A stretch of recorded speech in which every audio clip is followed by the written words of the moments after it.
ప్రభు అయిన యేసుక్రీస్తు నామంలో ఈ రాత్రి సమయంలో బైబిల్ తరగతికి వచ్చినటువంటి ప్రియా సహోదరులందరికీ కూడా వందనాలు తెలియజేస్తున్నాను. అలాగే ఆన్లైన్లో కార్యక్రమాన్ని వీక్షిస్తూ ప్రార్థిస్తూ ఉన్నటువంటి సహోదరులందరికీ చింతపల్లి ఉన్నటువంటి క్రీస్తు సంఘం తరపుగా వందనాలు తెలియజేస్తున్నాను. అంతా బాగున్నారు కదా? తుఫాను ఇంకా తగ్గలేదు. అలాగే విజయవాడ, ఖమ్మం జిల్లాల్లో వరద విపర్శం ఇంకా తగ్గలేదు. వారందరి కొరకు మనం ప్రార్థన చేస్తున్నాం. అలాగే మన సహాయ కార్యక్రమాలు కూడా వారికి అందించడానికి దేవుడు చూపినటువంటి కృపను బట్టి దేవునికి స్తుతులు చెల్లిస్తుంటున్నాం. దేవుని యొక్క ఉగ్రత రాబోతుంది. దేవుని కుమారుని క్రీస్తు రెండో రాకడ రాబోతుంది. ప్రతి ఒక్కరూ వాక్యంలో సిద్ధపడాలి, జీవితాలు మార్చుకోవాలి, క్రీస్తు రెండో రాకడ కొరకు సిద్ధపడి ఉండాలి అనేటువంటి విషయాన్ని పదే పదే వాక్యము తెలియజేస్తూ ఉంది. కనుక ఎవరైతే దేవుని యొక్క వాక్యానికి లోబడతారో వారు దీవించబడతారు. అలాగన మీరంతా కూడా దీవించబడాలని ప్రేమతో నేను దేవుని సన్నిధిలో ప్రార్థన చేస్తూ ఉంటున్నాను. అదే విషయాన్ని మీతో కూడా నేను ముచ్చటిస్తున్నాను. ప్రార్థన చేసుకుని దేవుని యొక్క వాక్యం మనం ధ్యానం చేద్దాం. మహోన్నతుడా, పరిశుద్ధుడా, జీవాధిపతి, సృష్టికర్త, మీకు స్తోత్రాలు తండ్రి. గతించిన శుక్రవారం నుంచి ఇంత పర్యంతం మీ మహాదయ చేత, కృప చేత నన్ను మమ్మల్ని సజీవ లెక్కలో ఉంచి సురక్షితంగా కాచి కాపాడు.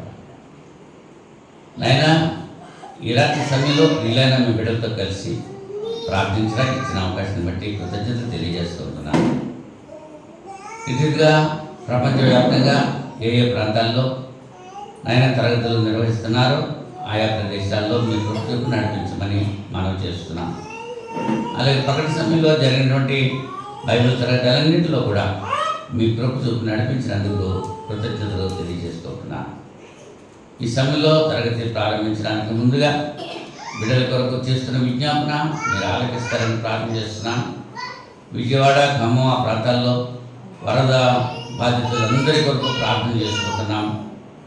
త్వరగా ఆ వరద బీభత్సం తగ్గి బిడ్డలనైనా సురక్షితంగా వారి వారి గృహాలకు వెళ్ళడానికి సహాయం చేయమని ప్రార్థన చేసుకుంటున్నాను. అలాగే నాయన, రోగగ్రస్తుల కొరకు ప్రార్థన చేస్తున్నాను. నాయన, బలహీనలు ముట్టి బలపరచండి. ఇటీవల జ్వరాలతో ఎక్కువ మంది బాధపడుతూ ఉన్నారు.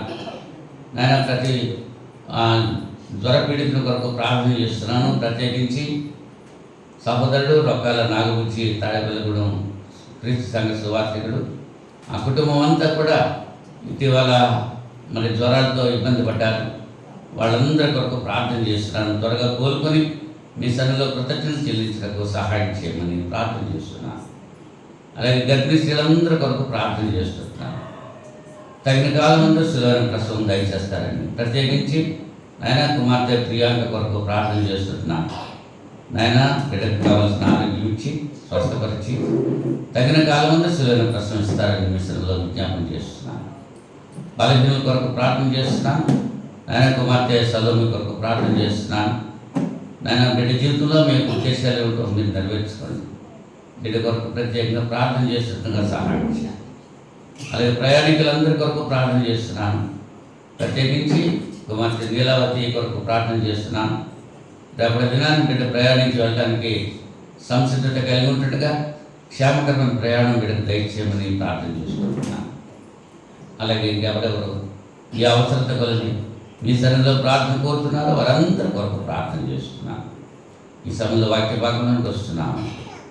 నాయన, పవిత్రమైన పెదవులు కాల్చి పవిత్రపరిచి పరిశుద్ధమైన మీ లేఖనాలు ప్రియమైన మీ బిడ్డలకు అందించడానికి ఒక పనిముట్టుగా నన్ను వాడుకొని నాయన మీ నామానికే మంచి తెచ్చుకుంటారని ప్రార్థన చేస్తున్నాను. అలాగే నాయన, రేపటి దినాన్ని తాడేపల్లిగూడెం మహాలక్ష్మి నగర్లో క్రీస్తు సంఘం నిర్వహిస్తున్నటువంటి యవనస్తుల తరగతి కొరకు ప్రార్థన చేస్తున్నాను. నాయన, తరగతి ఆశ్చర్య రీతిగా, అద్భుత రీతిగా, ఆశీర్వాదకరంగా జరగడానికి సహాయం చేయండి. ఆ తరగతిని నిర్వహిస్తున్నటువంటి స్థానిక సంఘాన్ని నడిపిస్తున్న సువార్థికులు, సహోదరులు, సామదేవ్ గారిని నాయన, వారి సంఘ పెద్దలను, సంఘాన్ని దీవించి ఆశీర్వదించండి. అలాగే ఆయా ప్రాంతాల నుంచి నాయన అనేకులు యవన బిడ్డలు నాయన రేపటి దినాన్ని ప్రయాణించి అక్కడికి వెళుతుండగా క్షేమకరమైన ప్రయాణాలు బిడ్డలకు దయచేయమని ప్రార్థన చేసుకుంటున్నాను. ఉదయం నుంచి సాయంకాలం వరకు ఆ తరగతి ఆశీర్వాదకరంగా జరిగించడానికి మీరు ప్రభుత్వం సంఘాన్ని కూడా దీవించి ఆశీర్వదించండి. అలాగే మా స్థానిక సంఘం నుంచి కూడా వెళుతున్నటువంటి యవనస్తుల బిడ్డల కొరకు ప్రార్థన చేస్తున్నాను. క్షేమకరంగా వెళ్ళి అక్కడ కార్యక్రమంలో పాల్గొని సురక్షితంగా తిరిగి వచ్చి మరల మీ సన్నిధిలో కృతజ్ఞతలు చెల్లించడానికి కృప చూపుతారని ప్రార్థన చేస్తున్నాను. నేను ఈ సమయంలో వాక్య భాగంలో పిలుస్తున్నాము. మీ కృప మీ కాపుదలిచ్చి నాయన బిడ్డలకు వినే చెవులు గ్రహించాత్మ లోబడే బుద్ధి ప్రసాదించండి. యేసుక్రీస్తు నామములో ఈ ప్రార్థన అడిగి వేడుకుంటున్నాను పరలోక తండ్రి. ఆమేన్. అందరికీ వందనాలు.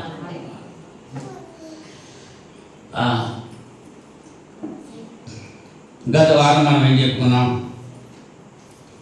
పిల్లల విషయంలో తల్లిదండ్రుల బాధ్యత అదేనా అని చెప్పుకున్నాం. రైట్. మరి వాళ్ళ స్త్రీలు ఎక్కువ ఉన్నారా పురుషులు ఎక్కువ ఉన్నారా?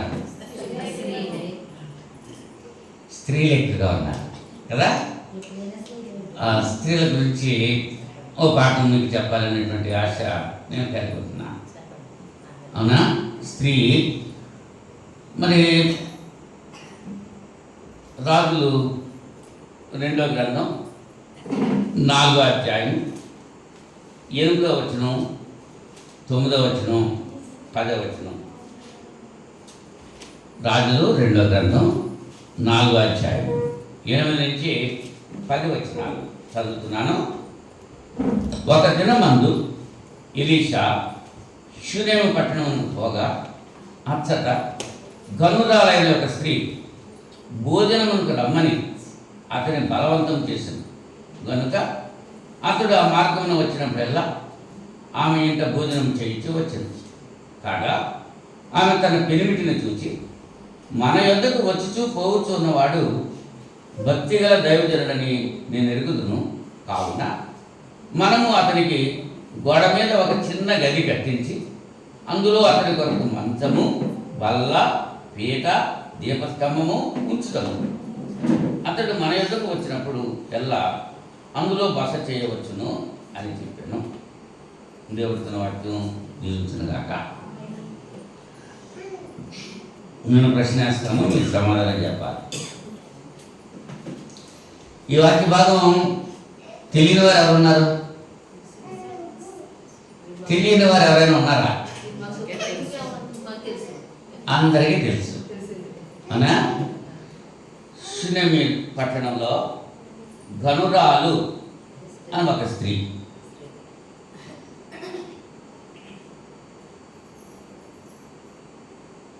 ఆమె భర్త ఉన్నాడు. ఆ షూనేము పట్టణానికి ప్రవక్త అయినటువంటి ఎవరు? ఎలీషా వెళుతూ ఉంటున్నప్పుడు ఆ ఎలీషాని ఈమె బలవంతం చేసింది భోజనం చేయడానికి రమ్మని. ఆ మార్గంలో వచ్చినప్పుడల్లా ఆమె ఏంట భోజనము చేయొచ్చు. ఆ స్త్రీ భోజనము రమ్మని అతన్ని బలవంతము చేసిన కనుక రతన మందంలో కూడా నా ఇంట మీరు ఉండండి, విశ్రాంతి తీసుకోండి, ఆతిథ్యం తీసుకోండి అని పౌలు శీలను బలవంతం చేసింది ఒక స్త్రీ. ఎవరామె? లుదియా. నిజముగా నేను దైవభక్తి కలిగిన దాన్ని మీరు ఎంచితే నా ఇంట ఉండి ఆతిథ్యం స్వీకరించండి అని పౌలు శీలని బలవంతం చేసింది. అవునా? ఇప్పుడు మనం కూడా బలవంతం చేస్తున్నామా సేవకుల్ని? సరే, పాఠంలోకి వస్తున్నాం. దాసు జాగ్రత్తగా వినాలి. కథ చెప్తున్నాను, కథ కాదు, జరిగిన సంఘటన ఇది. జాగ్రత్తగా ఆలోచించాలి. ఇప్పుడు దాన్ని బట్టి మనం ఏమి నేర్చుకోవాలి అనేటువంటి విషయాన్ని. ఎలీషా ప్రవక్తని షూనేమీరాలు గనురాలు భోజనానికి రమ్మని బలవంతం చేస్తే ఆ షూనేము పట్టణానికి వెళ్ళినప్పుడల్లా ఎలీషా వాళ్ళ ఇంటికి వెళ్ళి భోజనం చేస్తూ వస్తున్నాడు. ఆమె ఏం చేసింది? తన పెనిమిటిని చూసి, మన యొద్దకు వచ్చుచూ పోవచ్చు ఉన్నవాడు భక్తి గల దైవజనుడని నేను ఎరుగుతున్నాను. కాబట్టి మనం అతనికి గోడ మీద ఒక చిన్న గది కట్టించి అందులో అతని కొరకు మంచము, బల్ల, పీట, దీపస్తంభము ఉంచడం. అతను మన యొద్దకు వచ్చినప్పుడల్లా అందులో బస చేయవచ్చును అని చెప్పాడు. ఇంతేనా? 2 వాక్యాలు, 8, 9, 10, 3 వాక్యాలు. ఇక్కడ జరిగిన సంఘటన మనం అర్థం చేసుకోవాలి. ఒక ప్రవక్తని ఒక స్త్రీ ఆహ్వానించి తన భర్తతో కలిసి అతనికి కావలసినటువంటి సదుపాయాలన్నీ కూడా సమకూర్చింది. ఈ వాక్యాల నుంచి మనం నేర్చుకోవాల్సిన పాఠం ఏమిటి? ఈ రాత్రి సమయంలో మీ మనసును జాగ్రత్తగా ఉంచండి. గనురాలైన అని దేవుని చేతే పరిశుద్ధాత్మనే చెప్తున్నాడు. గనురాలైన యొక్క స్త్రీ అని పరిశుద్ధ గ్రంథంలో కొంతమంది స్త్రీలకు పేర్లు పెట్టలేదు. లోతు భార్య అన్నాడు, వేరేముందా? సారేపత్తు విధవరాలు అన్నాడు, సమరయ స్త్రీ అన్నాడు, పాపాత్మురాలైన స్త్రీ అన్నాడు. ఇలా కొంతమంది ఉన్నారు. వాళ్ళ పేర్లేమో పెట్టారా? పేర్లు పెట్టలేదు. మరి పురుషులకి పేరు లేని పురుషుడు అవ్వలేదు. పురుషులందరికీ పేర్లు ఉన్నాయి, కానీ స్త్రీలకే కొంతమందికి పేర్లు లేవు. వాళ్ళని ఏం చేశారు? దేవుడే చెప్తారు, గనురాలు అన్నాడు. నీకోదేమో ఇంట్లో ఎందుకు వచ్చిన సందర్భంలో ఇలా నీకోదేమో ఇంట్లో యేసు ప్రభు విందుకు వచ్చినటువంటి సందర్భంలో పాపాత్మురాలైన స్త్రీ అని చెప్పి పిలువబడ్డారు. పాపాత్మురాలు పేరు లేదండి. ఇక్కడ ఈమె గనురాలు. ఈమెకేం పేరు పెట్టారు? గనురాలు. యెషయా గ్రంథం 32వ అధ్యాయము 8వ వచనంలో, యెషయా గ్రంథం 32వ అధ్యాయము 8వ వచనంలో, ఘనులు ఘనకార్యములు కల్పించుదురు, వారి ఘనకార్యములను బట్టి నిలుచుదురు. గనులు ఏం చేస్తారో ఘనకార్యాలు చేస్తారు. ఈమె ఘనకార్యం చేస్తుంది అంటే ఈమె గనురాలు అన్నారు. గనులు ఘనకార్యములు చేస్తారు, వారి కార్యములందు వాళ్ళు నిలుచుంటారు. అంటే ఈమెను ఏమన్నారు? గనురాలు. ఈమె ఎటువంటిదంటే తన భర్తకు నమ్మకమైనటువంటి స్త్రీ. అంచేత తన భర్తతో ఈ ప్రవక్త గురించి చెప్పడంతో ఓకే అన్నాడు. సామెతల గ్రంథం 31వ అధ్యాయము 10, 11 వచనాల్లో, గుణవతి అయిన భార్య దొరుకుట అరుదు, అటుది ముత్యము కంటే అమూల్యమైనది. ఆమె పెనిమిటి ఆమె యందు నమ్మిక ఉంచును, అతని లాభప్రాప్తికి ఏమి విలితి. ఆమె పెనిమిటి ఆమె యందు నమ్మిక ఉంచును. ఎవరు ఇటువంటి భార్య? మగరి గుణవతి అయిన భార్య. గుణవతి అయిన భార్య పెనిమిటి ఆమె యందు నమ్మిక ఉంచుతాడు. అంచేత ఈ సునమ్మిరాలు ప్రవక్త కొరకు కావలసినటువంటి సదుపాయాలు జరిగించమని తన భర్తని అడిగేటప్పటికీ ఆయన వెంటనే అంగీకరించాడు. మరి ఈ దినాల్లో సంఘాల్లో ఉన్నటువంటి భార్యలైనటువంటి వారు భర్తలకి నమ్మకంగా ఉన్నారా? మనం ఆలోచించుకుంటాం. భర్త భార్య మాటకు మరి అంగీకరిస్తున్నాడు, లోబట్టంగా అంగీకరిస్తున్నాడా లేదా? లోబట్టు అంటే వేరు, ఆ చెప్పినట్టు చేశారు, కానీ అంగీకరిస్తున్నాడా? లోబడితే ఇంకా వాడు ఆహాపు రాజు అనమాట. యెజబెల్ రాణికి ఏది చెప్తే సిట్ అంటే సిట్టు, స్టాండ్ అంటే స్టాండ్ చేశారు. ఎవరో అహాబ్ రాజు. అలా కాదు, ఇక్కడ ఈమె ఎలా ఉందన్నమాట, ఈమె కన్విన్స్ చేస్తుంది, తన భర్తకి ప్రవక్త గురించి రికమెండ్ చేస్తుంది. ఇవి చేయలేదా? చేయగలదు, కానీ తన భర్త యొక్క అనుమతితో చేసింది. కుటుంబ వ్యవస్థలో ఏ కార్యక్రమం జరిగినా యజమాని యొక్క అనుమతితో జరగాలి. భార్య తన ఇష్టానుసారంగా ప్రవర్తించకూడదు. అది దేవునికి సంకల్పం. ఇంకేంటంటే పురుషునికి సాటి అయినటువంటి సహాయిగా ఉండటానికే స్త్రీని చేశాడు దేవుడు తప్ప, స్త్రీ యొక్క అదుపు ఆజ్ఞలో పురుషుడు ఉండటానికి దేవుడు చేయలేదు. అలా అవునా?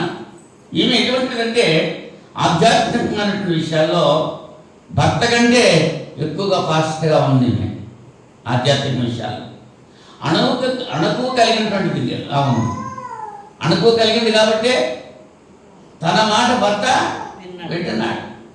భక్తి కలిగిన భార్య ఆమె. సునేమిరాల గురించి మనం ఆలోచన చేస్తే ఆమె భక్తి కలిగింది కాబట్టి దైవజనునికి ఆతిథ్యం ఉండటానికి మరి వెనుకాడలేదు. విధేయత కలిగింది. అవునా? తన భర్తకి భరోసాగా ఉంది. అతని లాభ ప్రాప్తికి వెలికి కలుగద్దు. సామెతల గ్రంథంలో అంటే భార్యలు ఈ రీతిగా ఉంటే దేవుని యొక్క ఆశీర్వాదాలు వాళ్ళు పొందుతారు అనేటువంటి విషయాన్ని మనం ఆలోచన కలిగి ఉండాలి. ప్రవక్త కనుక ప్రవక్తకి ఆతిథ్యం ఇస్తే ప్రవక్త ఫలం మనం పొందొచ్చు అనుకునే ఆతిథ్యం ఇచ్చింది. ఏమి ఇచ్చిందో ఆతిథ్యం తర్వాత చూద్దాం. మత్తయి సువార్త 10వ అధ్యాయము 41-42 వచనాల్లో యేసు ప్రభువు చెప్తుంటున్నారు, ప్రవక్తని చేర్చుకుంటే ప్రవక్త ఫలము పొందుతాడు. 10వ అధ్యాయం మత్తయి సువార్త. ప్రవక్తని చేర్చుకునేవాడు ప్రవక్త ఫలము పొందును. నీతిమంతుని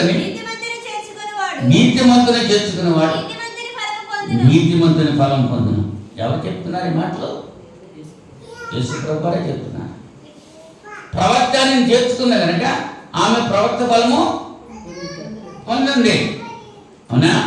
రోమపత్రిక 12వ అధ్యాయము 13వ వచనంలో, రోమపత్రిక 12వ అధ్యాయం 13వ వచనంలో పరిశుద్ధుల అవసరములలో పాలు పొందాలి అని చెప్పి అక్కడ చెప్పబడింది. చూడండి, పరిశుద్ధుల అవసరములలో పాలు పొందుచు శ్రద్ధగా ఆతిథ్యము ఇచ్చుచుండుడి. ఏం చెప్తున్నాడు అన్నమాట పౌలు గారు రామసంగంతో మాట్లాడుతూ? పరిశుద్ధుల యొక్క అవసరాల్లో పాలు పొందాలి, శ్రద్ధగా ఆతిథ్యము ఇస్తూ ఉండాలి. పరిశుద్ధులు అంటే ఎవరు? దేవుని బిడ్డలు, దేవుని సేవకులు. దేవుని సేవకుల యొక్క అవసరాలు ఏవైతే ఉన్నావో వాటిని విశ్వాసులు గుర్తించాలి. ఆ వాళ్ళ యొక్క అవసరాల్లో ఆదుకోవాల్సిన అవసరత ఎవరికి ఉంది? విశ్వాసులకు ఉంది. అలాగనే ఆ ప్రవక్త యొక్క అవసరాల్లో ఈమె ఆదుకున్నది. అడిగాడు ఆయన చేయమని? ప్రవక్త అడిగాడా? లేదు. భోజనం పెట్టమని అడిగాడా? లేదు. ఈ సదుపాయాలు కావాలని నాకు చేయమని అడిగాడా? లేదు. కానీ ఆమె ఏం చేసింది? పరిశుద్ధుల అవసరాల్లో పాల్గొంది. యేసు ప్రభువు చెప్తారు ఇంకా మత్తయి సువార్త 25వ అధ్యాయము 40వ వచనంలో, 25వ అధ్యాయము 40వ వచనం,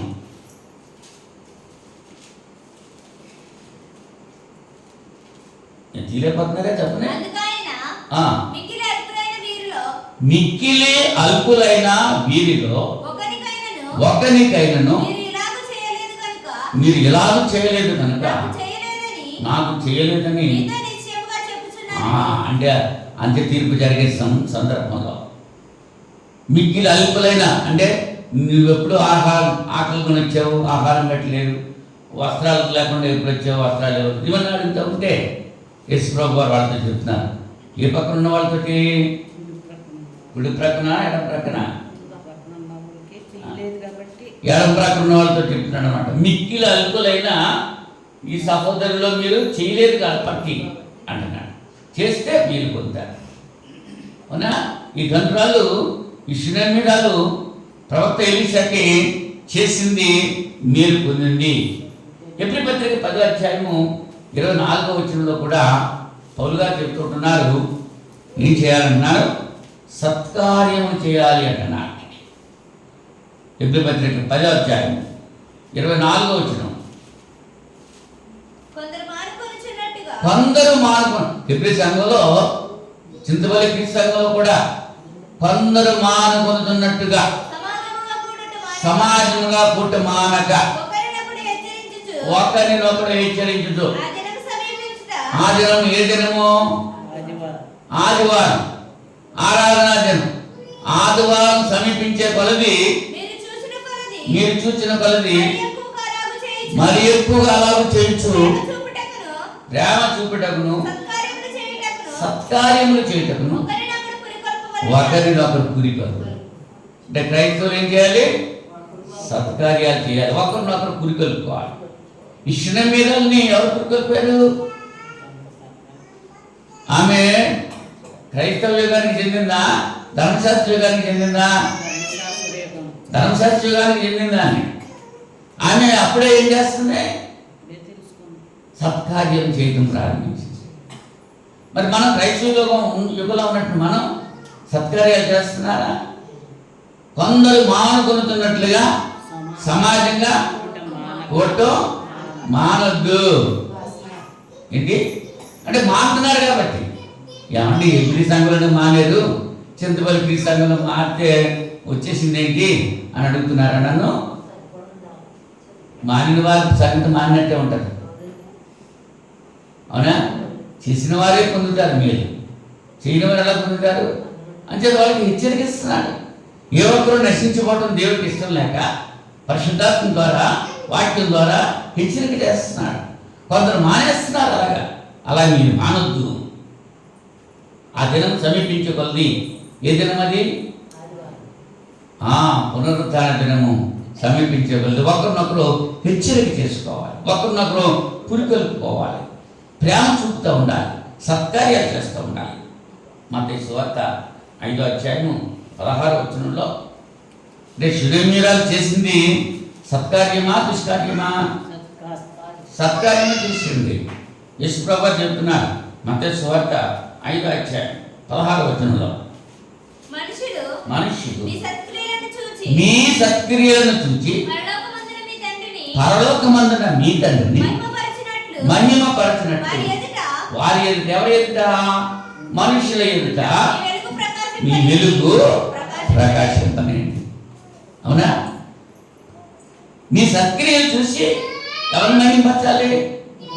దేవుని మహిమపరచాలి.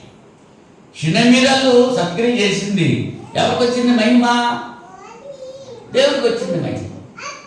దేవుని మహిమపరచాడు. ఎవరిని చూసి చేసింది సత్కార్య? దేవుని యందు భయం కలిగి భక్తి కలిగి ఉంది కనుక దైవజనుని సన్మానించింది, దైవజనుని అవసరాల్లో ఆదుకుంది, దైవజనునికి కావలసినటువంటి సదుపాయాలు తన భర్తతో కలిసి చేయించింది.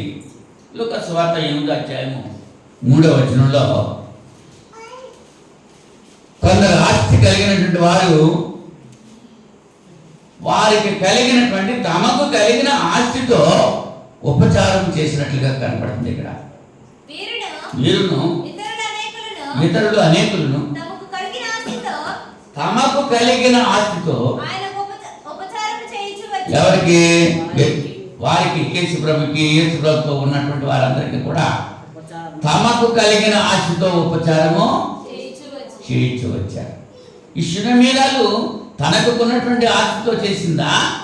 దైవజనుడు వస్తున్నాడని, లేకపోతే ఆ షునేము పట్టణం అంతా తిరిగి నా దగ్గరికి దైవజనుడు వస్తున్నాడు, చింతలో నా దగ్గరికి దైవజనుడు వస్తున్నాడు, ఆ దైవజనుకు గది కట్టించాలి, మీ డొనేషన్ ఏంటి ఇవ్వండి అని చెప్పి అడిగిందా?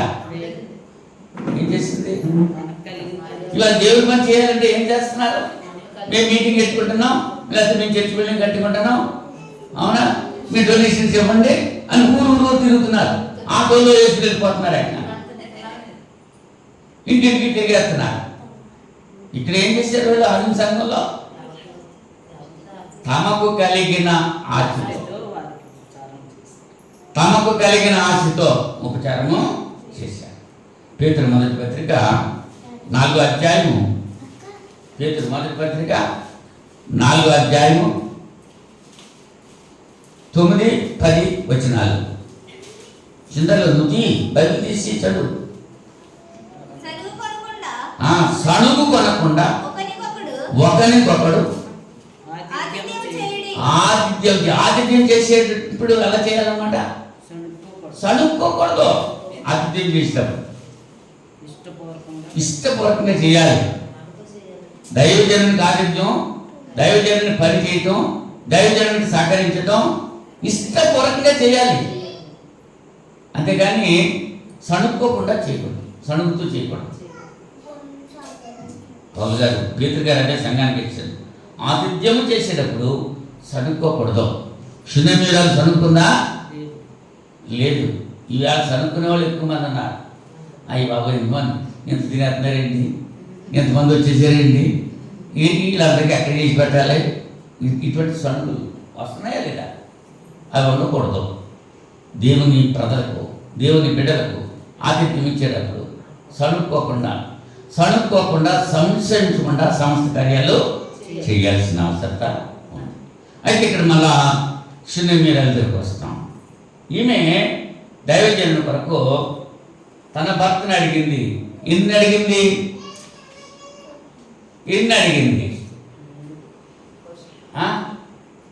ఏమ్మా అంజమ్మా, ఎన్ని అడిగింది? ఎన్ని చేయించమంది? మరి చదివాం కదా, 3 వాక్యాలుగా చదివినాము. 3 వాక్యాలనే ఉంటుంది. ఇది చూసి పట్టకండి. మొట్టమొదట ఒక చిన్న గది కట్టించమని. ఏముంది? గది కట్టించమని. రెండోది మంచం వేయమంది. మూడోది బల్ల వేయమంది. నాలుగోది పీట వేయమంది. ఐదోది దీపస్తంభం పెట్టమంది. ఎన్ని పెట్టమంది చిన్నమ్మా? 5. 5 గురించి ఏంటో ఆలోచిద్దాం. గది కట్టాలి. ఆ గదిలో దైవజనుడు ఉండాలి. ఆ దైవజనుడు ఆ చిన్న పట్టుకుని వచ్చినప్పుడల్లా ఆ గదిలోనే ఉండాలి. ఆ దైవజనుడు ఆ గదిలో ఉంటే అంత మేలు గుర్తించింది, గది కట్టించింది. మత్తయి సువార్త 9:24 వచనంలో యాయీరు కుమార్తె చనిపోతే యేసు ప్రభు వచ్చాడు. వాళ్ళంతా ఆ చనిపోయిన ఆ కుమార్తెను, ఆ శవాన్ని కడిగేసి లోపల పెట్టి ఆ గదిలో పెట్టి గుళ్ళుమని ఏడుస్తూ ఉన్న సందర్భం. కానీ అక్కడికి యేసు ప్రభు వచ్చి ఏమంటున్నాడు? స్థలమీయుడి, ఈ చిన్నది నిద్రించుతున్నదే కానీ స్థలమీయుడి అంటే స్థలం ఇవ్వట్లేదు. యేసు ప్రభుకి స్థలం ఇవ్వట్లేదు, అందరికి స్థలం ఇస్తున్నారు. కానీ మన గదిలో యేసు ప్రభుకి స్థలం ఇస్తున్నావా? మన గది, మన హృదయంలో అన్నిటికీ స్థలాలు ఉన్నాయి, కానీ యేసు ప్రభు కొత్తకి స్థలం ఇస్తున్నావా? గదిలో, గుండె గుడిలో ఆయనకి స్థలం ఇస్తున్నావా? ఆయన తట్టుతున్నాడు. హృదయం అనేది తలుపు దగ్గర ఆయన తట్టుతున్నాడు. ప్రకటన గ్రంథం 3వ అధ్యాయము 20వ వచనంలో, ప్రకటన గ్రంథం 3వ అధ్యాయము 20వ వచనంలో, ఎవడైనా నా స్వరము విని తలుపు తీస్తే, చూడండి, ఇదిగో నేను తలుపునొద్ద నిలుచుండి తట్టుచున్నాను. ఎవడైనా నా స్వరము విని తలుపు తీసిన ఎడల నేను అతని యొద్దకు వచ్చి అతనితో నాతో కూడా అతను భోజనము చేయుదుము. భోజనం చేయడం అంటే సంతోషం కదా, సహవాసం కదా. ఎవరు కలిసి భోజనం చేస్తారు? ఏమా పనికి వెళ్ళిపోతారు, క్యారేజీలు పట్టుకెళ్ళిపోతారు, లంచ్ బ్రేక్ ఇస్తారు, అందరూ కలిసేస్తారు. అందరూ ఎవరెవరు కలుస్తారు, ఎవరెవరు క్యారేజీలు తీసుకుంటారు, ఎవరైతే సహవాసం కలిగి ఉన్నారో వాళ్ళు కలిసి ఒక చోట కూర్చుంటారు. అందరూ ఒకే చోట కూర్చుంటారా? ఏ బ్యాచ్ ఆ బ్యాచే, ఈ స్నేహితులు ఆ స్నేహితులే సహవాసం కలిగి ఆ క్యారేజీలో పెట్టుకెళ్ళి పంచుకుంటారో తింటారు. భోజనం చేయటువంటి సహవాసం. యేసు ప్రభు అంటున్నాడు, నీ తలుపు దగ్గర నిలబడి నేను తట్టుతున్నాను, తలుపు తీస్తే నేను లోపలికి వస్తాను. మరి మనం తలుపు వేసుకున్నామా, తీసుకున్నామా? ఆయన కొరకు తలుపు చేస్తున్నావా, కళ్ళు మూసి నిద్ర అవుతున్నావా? నిద్ర అవుతూ ఉంటే తలుపు ఎక్కడ చేస్తావు? దేవునికి వాక్యం నీ చెవిలో రావాలంటే నువ్వేం చేయాలి? మెలుగుగా ఉండి వినాలి. దేవుని మాటలు వింటేనే, దేవుని మాటలు లోపలికి వెళ్తేనే నీ మనసు మారుతుంది, నీ బ్రతుకు మారుతుంది, నీ నడక మారుతుంది. దేవుని మాటలు నీ లోపలికి వెళ్ళకపోతే నీ బ్రతుకు మారదు. ఎక్కడేసే గొంగళి అంటే అక్కడే ఉన్నానంటుంది, దానికి ప్రాణం లేదు కాబట్టి. మరి మనకు ప్రాణం లేదా? ఎంతకాలం బట్టి వాక్యం వింటున్నావు? వాక్యానికి విధేయత చూపుతున్నావా? కానివ్వండి, వాక్యం నేను లోపలికి వెళ్తా లేదు. బండలాంటి హృదయం అయిపోయింది, ముందుకెత్తేసింది హృదయం. తలుపు తట్టుతుంటే ఆ శబ్దం నీకు వినపడతలేదు. వినపడుతుందా? చెవులు మూసేసుకుంటే ఏమైనా పడుతుంది? అదో ఇంద్ర దూరం దొరికిందంటే చెవులు ఎట్టేసుకుంటారు. చెవులు మూసేసుకుంటే ఏమైనా వినపడుతుందా?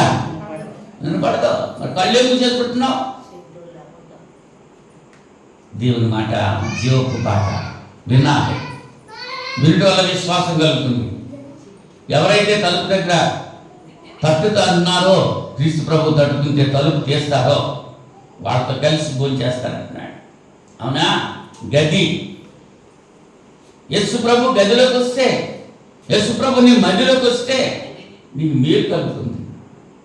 ఆ గదిలోనే ఆ శిరమేరాలకి మేలు కలిగింది. ఆ తర్వాత ఇంకా మనం ఆలోచించేస్తే,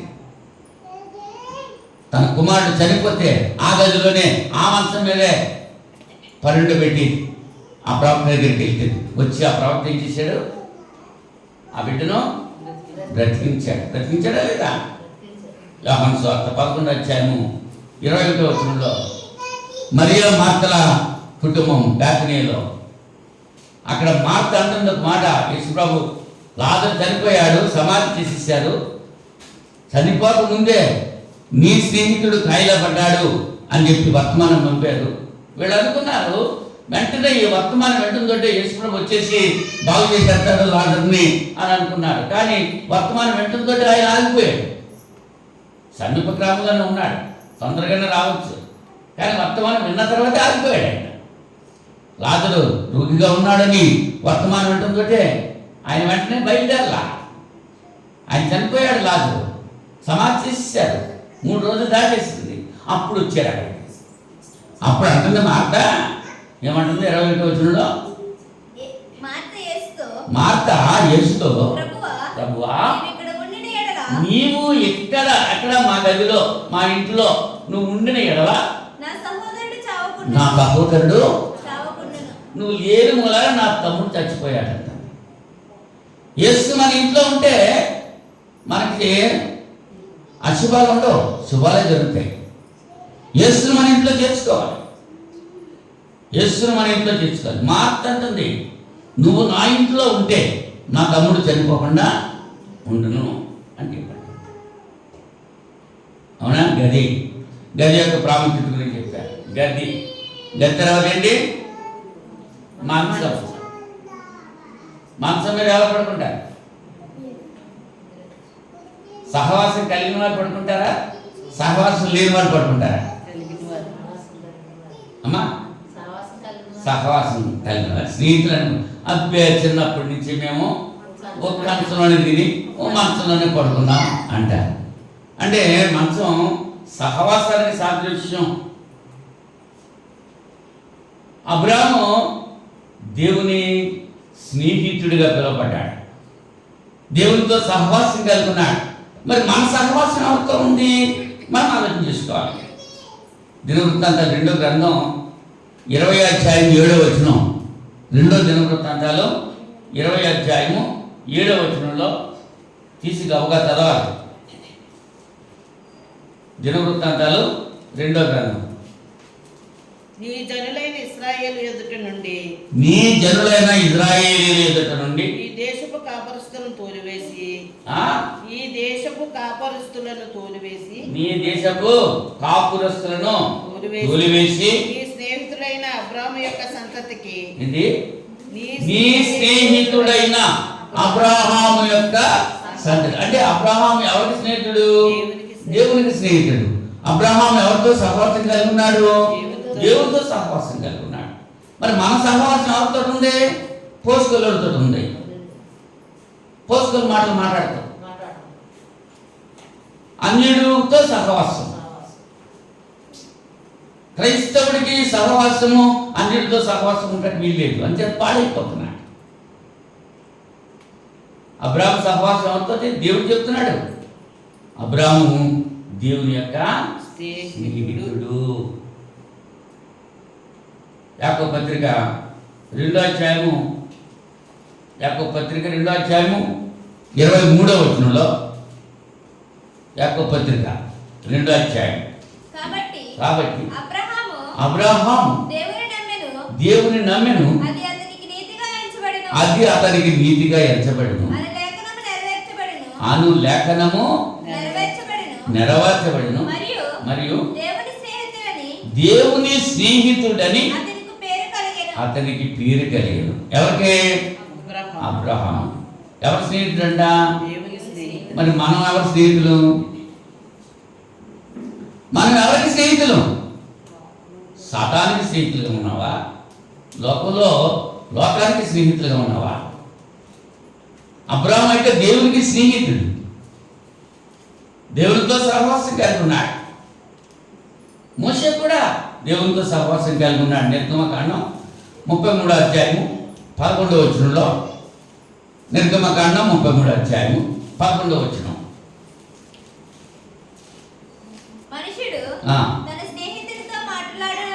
మనుష్యుడు తన స్నేహితుడితో మాట్లాడినట్లు యెహోవా మోషేతో ముఖాముఖిగా మాట్లాడుచుండెను.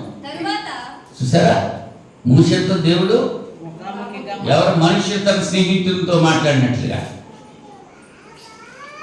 మిరియాము అహరోనులు మోషే మీద ఎదిరించినప్పుడు, సడుక్కున్నప్పుడు, నా స్నేహితుడైన మోషే గురించి వ్యతిరేకంగా మీరు మాట్లాడటానికి ఎందుకు భయపడలేదు అని వాడిని అడిగాడు.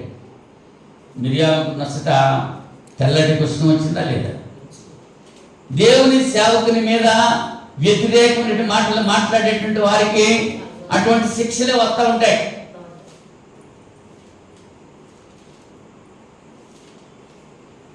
వినగాలేదు మిరియాము మోషే గురించి మాట్లాడాడు. కూషి దేశస్త్రాలు ఎందుకు చేసుకున్నాడు? సణుక్కుంది. ఇవాళ కూడా దేవుని సేవకుని మీద విశ్వాసులు ఎవరైతే సణుక్కుంటున్నారో, వ్యతిరేకంగా మాట్లాడుతున్నారో, వాళ్ళని దేవుడు చూస్తారు. సుమా,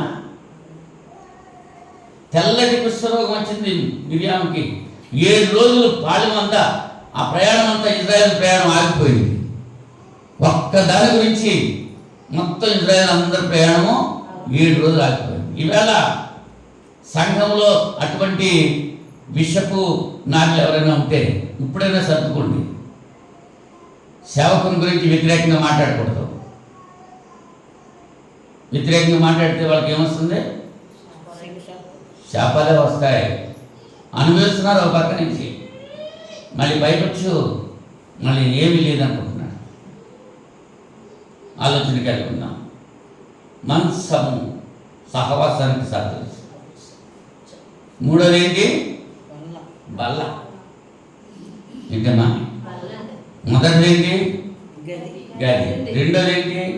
మనసం. మూడోది ఏంటి? బల్ల. బల్ల అంటే ఆత్మీయుల సహవాసం. భోజనం బల్ల ఉంది, అవునా? బల్ల ప్రాటిగ్రంథంలో చదువుకున్నాం. 3వ అధ్యాయం 20వ వచనంలో, నా స్వరం విని ఎవడైతే తలుపు తీస్తాడో వాడితో పాటు నేను, నాతో పాటు వాడు కలిసి భోజనం చేస్తాడు. ఎక్కడ చేస్తారు భోజనం? ధనవంతుని భోజనపు బల్ల మీద నుంచి పడేటువంటి రొట్టె ముక్కల కొరకు ప్రాధాన్యపడుతూ పేదలాజరు అక్కడ ఉన్నాడు. ఆ ముక్కలు, ఆ పడ్డ రొట్టె ముక్కలు తిన్న లాజరు నిత్య జీవంలోకి వెళ్ళాడు. ఆ బల్ల మీద తిన్నటువంటి ధనవంతుడు ఎక్కడికి వెళ్ళాడు? నిత్య నరకంలోకి వెళ్ళాడు. అవునా? ఒక స్త్రీ వచ్చి యేసుప్రభుని అడుగుతుంది, నా కుమార్తె బాగోలేదు నాయన, నా కుమార్తెను బ్రతికించంటే పిల్లలకి పెట్టేటువంటి రొట్టె కుక్క పిల్లలకి పెట్టచ్చా అని అడిగాడు. ఆమె అన్యురాలు. యూదుల కోసమే నేను వచ్చాను, అన్యుల కొరకు కాదు అని. అప్పుడు ఆమె అంటుంది, యజమాని బల్ల మీద నుంచి పడేటువంటి రొట్టె తునకలు కుక్క పిల్లలు తింటాయి కదా, నేను కుక్క పిల్లలతోనే సమానం. తగ్గించుకుంది. అమ్మా నీ విశ్వాసం గొప్పదన్నది. స్వస్థపరిచేదా పెట్టింది. నీ కుమార్తె, నీ విశ్వాసమే నీ కుమార్తెను స్వస్థపరిచింది అన్నాడు. భోజనపు బలం ఉంది. బర్నబా పౌలు వాళ్ళ యొక్క స్నేహం, పౌలు శిల యొక్క స్నేహం, పౌలు అపోల్లోతో స్నేహం, దావీదు యోనాతానుతో స్నేహం.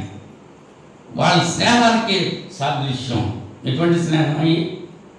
మరి దుష్ట స్నేహం కాదు, వాళ్ళ మంచి స్నేహం. బల్ల ఆత్మీయులతో సహవాసం నుంచి తెలియజేస్తోంది. తర్వాత నాలుగోది ఏంటి? పీఠ. పీటలు ఏం పీటలు ఉన్నాయి? బలిపీఠం ఉంది, న్యాయపీఠం ఉంది, సువార్త పీఠం ఉంది. పీఠాలు చాలా ఉన్నాయి. బలిపీఠం మీద బలి ఇవ్వాలి, న్యాయపీఠం మీద న్యాయం జరగాలి, సువార్త పీఠం మీద సువార్త వెతగాలి. పీఠ వేసి పీఠ చేయించింది అవుతుంది. సువార్త పీఠ అన్నమాట. పీఠ వేసింది. పీఠ దేనికి సాదృశ్యం? సువార్తకి సాదృశ్యం. అంటే ఈ ప్రవక్త షినేము పట్టణం ఎప్పుడు వచ్చినా ఈ పీఠం మీద నుంచే ఆ షినేము పట్టణం అంతా సువార్త ప్రకటించబడాలి.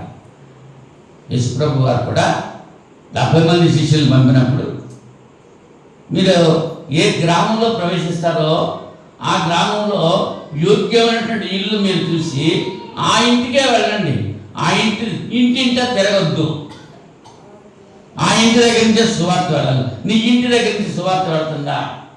నీ ఇంట్లో నుంచి రక్షణ సునాదాలు ప్రతి ఉదయకాల సమయంలో, సాయంకాల సమయంలో బయలుదేరుతున్నాయా? టీవీ పాటలు వెళ్తున్నాయా? దేవుని పాటలు వెళ్తున్నాయా? నీ ఇంటిలో నుంచి, నీతిమంతుల గుడారాల్లో నుంచి రక్షణ సునాదాలు వినపడాలి. ఉదయ సాయంకాల సమయంలో ప్రార్థన చేసుకుంటూ ఉండాలి, కీర్తనలు పాడుతూ ఉండాలి. అలాగుంటే దేవుడు జీవించి ఆశీర్వదిస్తాడు. పౌలు గారు అంటాడు, సువార్త ప్రకటించకపోతే నాకు శ్రమ అన్నాడు. ప్రకటించకపోతే నాకు శ్రమ. సువార్త పీఠం, సువార్త పీఠం, ఆ పీఠ సువార్తానికి సాదృశ్యం. అవునా? ఆఖరిగా ఏంటది? దీపస్తంభం. దీపస్తంభం అంటే ఆ స్తంభం మీద ఏం పెట్టాలి? దీపం పెట్టి, వెలిగింపబడ్డ దీపం అనేకులు వెలిగించేటకు దీపస్తంభం, అనేకులు వెలిగివ్వడానికి దీపస్తంభం మీద పెట్టాలి. వెనకటికి బాలింతల దగ్గర దీపస్తంభం, స్టూల్ వేసి దీపాలు ఎట్టేవారు. అప్పుడు కరెంట్ లేదు. మా తాత ఒక స్తంభం ఒకటి చేసి ఇచ్చేవాడు. అంటే కార్పెంటర్ ఉన్నాడు మా తాత. మా అమ్మ తండ్రి కార్పెంటర్, వాటర్ వేసి ఆయన ఇలా పొడుగ్గా కర్ర ఉంటుంది, దానిపైన దీపం పెట్టుకుంటా ఒకటి ఉంటుంది, దాన్ని దీపస్తంభం అంట. బాలింతల దగ్గర ఆ చంద్రపల్లి దగ్గర పెట్టేవారు. దీపస్తంభం, వెలిగింపబడ్డ దీపం. వెలిగింపబడ్డ దీపం కొంచెం కింద కానీ మంచం కింద కానీ పెట్టకూడదు. నువ్వు వెలిగించబడ్డావు, దేవుని యొక్క వాక్యం చేత వెలిగించబడ్డావు. నువ్వు అనేక దీపాలు వెలిగించాలి, సువార్త ప్రకటించాలి. సమరయ స్త్రీ దేవుని గురించి తెలుస్తుంది. ఆ సమరయ పట్టణం అంతా కూడా వెలిగించింది. అని నువ్వు వెలుగుతున్నావా? నువ్వే ఆరిపోయావా? పోసుకల కబుర్లు చెప్పమంటే చెబుతావు, దేవుని మాటలు చెప్పమంటే చెప్పవు. ఉదయానికి సాయంకాలం వరకు ఆ కబుర్లు చెప్తూనే ఉంటారు, మాట్లాడుతూనే ఉంటారు. ఏంటో ఆ తొలి కబుర్లు ఎవరి గురించి మాట్లాడతారు? లోకమంతా తిరిగి వచ్చేస్తూ ఉంటారు. వాళ్ళు అక్కడే ఉంటారు, ఆ నాలుగుకి తిరిగి వచ్చేస్తూ ఉంటారు. అది దేవునికి ఇష్టమైంది. తర్వాత దీపం వెళ్ళటానికి ఏముండాలి?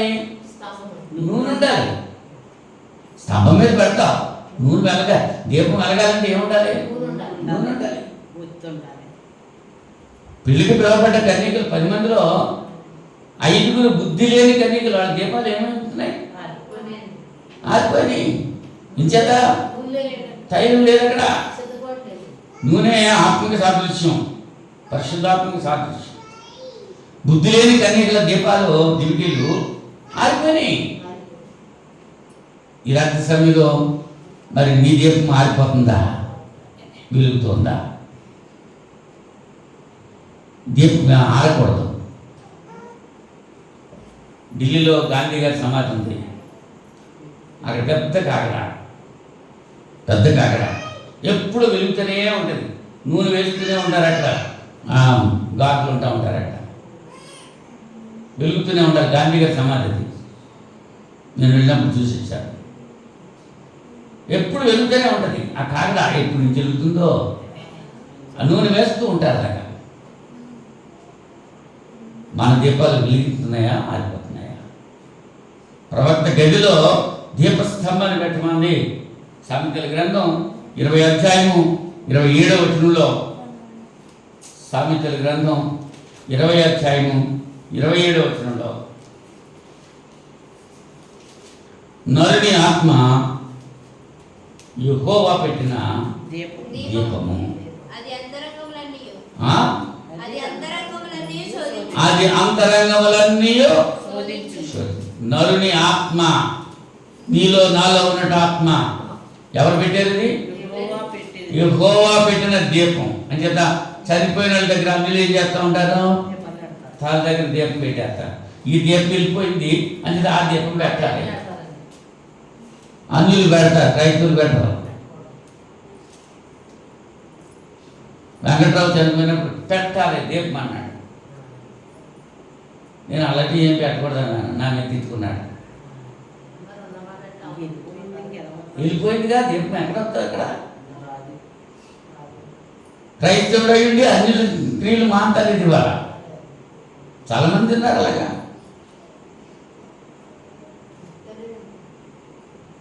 అవునా? నరుని ఆత్మ యెహోవా పెట్టిన దీపము. హిజ్కియాతోటి దేవుడు చెప్పాడు, నీ దీపం ఆరిపోతుంది, ఇల్లు చక్కబెట్టుకోమన్నాడు. దీపం ఉండగానే ఇల్లు చక్కబెట్టుకోవాలి. ఈ దీపం వెలుగుతూ ఉండగానే చింతలో ఈ దీపం వెలుగుతూ ఉండగానే ఇల్లు చక్కబెట్టుకోవాలి. నీ ఇల్లు ఎలా ఉంది? దేవుని చేత ఎత్తబడేటువంటి ఇల్లుగా ఉందా? ఇక్కడ దిగబడేటువంటి ఇల్లుగా ఉందా? దీపం ఎప్పుడు కూడా వెలుగుతూ ఉండాలి. ఆరిపోతే ఆ దీపం వల్ల ప్రయోజనం ఉందా? 5 దీపాలు ఆరిపోయినాయి. బయటికి వెళ్ళాడు, నువ్వు వస్తున్నావు. వచ్చేటప్పటికి ఏమైంది? తలపేపడి. అంటే నీ దీపం సిద్ధంగా ఉండాలి. ఎప్పుడంటే అప్పుడు వెలుగుతూ ఉండాలి. నీ దివిటీలు వెలుగుతూ ఉండాలి. ఇప్పుడే కమాన్ రమ్మంటే వెళ్ళిపోవాలి. 91 కీర్తనలో ఏమంటున్నాడు? నరులారా తిరిగి రండి. ఆయన పిలిస్తే మనం వెళ్ళిపోవాలి. ఎప్పుడు పిలుస్తాడో మనకు తెలియదు.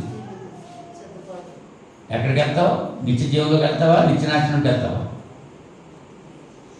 ఆ స్థితి ఇప్పుడే గమనించాలి. ఇంతవరకు లేదనుకో, ఇప్పుడైనా నేర్చుకో. ఇంతవరకు నిద్ర అయ్యో, ఎక్కడి నుంచైనా మానే ఆ నిద్ర. దేవుని యొక్క మాటలు విను, లోబడు, దీవించబడు. షూనేమీరాలు ప్రవక్త ఎలీషాకి ఎన్ని సదుపాయాలు కలిగేసింది? 5. ఏంటయ్యి? గది గది, మంచము మంచము, బల్ల, పీట పీట, దీపస్తంభం దీపస్తంభం. అవునా? సనుక్కుంటా చేసిందా, సనుక్కోకుండా చేసిందా? సంతోషంగా చేసి- సనుక్కుంటా చేసిందా, సంతోషంగా చేసిందా? సంతోషంగా చేసి- మరి మనం ఎలా చేస్తున్నాం? అది దేవునికి ఆతిథ్యం ఉంటాక ఏం చేస్తున్నాం? కనీసం వచ్చి దేవుని మాట వినండి, కూర్చోండి అంటే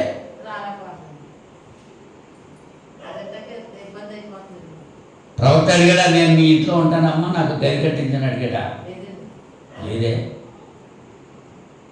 ప్రవక్తని చేసుకుంటే ప్రవక్త ఫలము ఆమె పొంది. అంచేత ఈవేళ కూడా మనం చెప్పుకుంటున్నాం గనురాలు. ఆమె పేరక్కర్లా, గనురాలు. యెషయా గ్రంథంలో ఏమంటున్నాడు? గనులు ఘనకార్యములు చేస్తారు. ఆమె ఘనకార్యం చేసింది. మరి మనం ఏం చేస్తున్నాం? మనం చేసేటువంటి కార్యాలు ఎటువంటివి? సత్కార్యాలు చేస్తున్నామా? దేవుడు మెచ్చే కార్యాలు చేస్తున్నామా? దేవుడు నొచ్చుకునే కార్యాలు చేస్తున్నామా? ఆలోచన చేసుకుంటూ ప్రార్థన చేద్దాం. మహోన్నతుడా, జీవాధిపతి, సృష్టికర్త, మీకు స్తోత్రాలు. ఈ రాత్రి సమయంలో వెత్తబడిన వాక్యం బిడ్డల హృదయాల్లో పదిలపరిచి అభివృద్ధి చెందడానికి సహాయం చేయండి. ప్రవక్త కొరకు గది కట్టించమని, మంచం వేయమని, బల్ల వేయమని, పీట వేయమని, దీపస్తంభం పెట్టమని 5 వస్తువులు కూడా అక్కడ ఆయన సమకూర్చింది. తన భర్తతో కలిసి దైవజనానికి ఇచ్చిన ఆతిథ్యాన్ని బట్టి ఆమె ప్రతిఫలం పొందింది. ఆ రీతిగా వాక్యం వినటం ప్రతిపెట్ట నాయన మీకు ఆతిథ్యం అవటానికి ముందుకు రాగలిగేటువంటి స్థితి కలుగ చేయమని ప్రార్థన చేస్తున్నాను.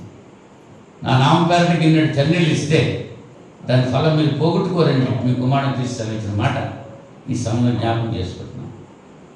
షినమీరాల్ని గనురాలని చెప్పి మీరు పిలిచారు నాయనటువంటి కృప మేము కూడా పొందడానికి సహాయం చేయండి. వాక్యమైన ప్రతిపెట్టును దీవించండి, ఆశీర్వదించండి, మీ కృపలో భద్రపరచండి. మీ కుమారునికి 2వ రాకడ కొరకు మమ్మల్ని ఆయత్తపరచండి. మాలో ఉన్నటువంటి సాతానికి సంబంధించినటువంటి నాయన లక్షణాలన్నీ కూడా దూరపరచండి. పరిశుద్ధాత్మను మేము కలిగి శుద్ధమైన హృదయాలతో మేము జీవిస్తూ ప్రతి ఆదివారం ఆరాధనలో మీ కుమారుడైన క్రీస్తు యొక్క మరణపుణ్యాన్ని జ్ఞాపం చేసుకుంటూ మీ కుమారుడైన క్రీస్తు 2వ రాకడ వరకు మేము సిద్ధపడి ఉండగలుగుతూ కృప చూపండి. ఈ వాక్యాన్ని బిడ్డల హృదయాల్లో ఫలించడానికి సహాయం చేయండి. ఇప్పుడు వచ్చిన ప్రతి బిడ్డను, వాక్యం ఉన్న ప్రతి బిడ్డను ఆశీర్వదించండి. మీ చిత్తమైతే రేపు శుక్రవారం మరొకసారి బిడ్డలతో కలిసి మీ వాక్యం ధ్యానించడానికి సహాయం చేయండి.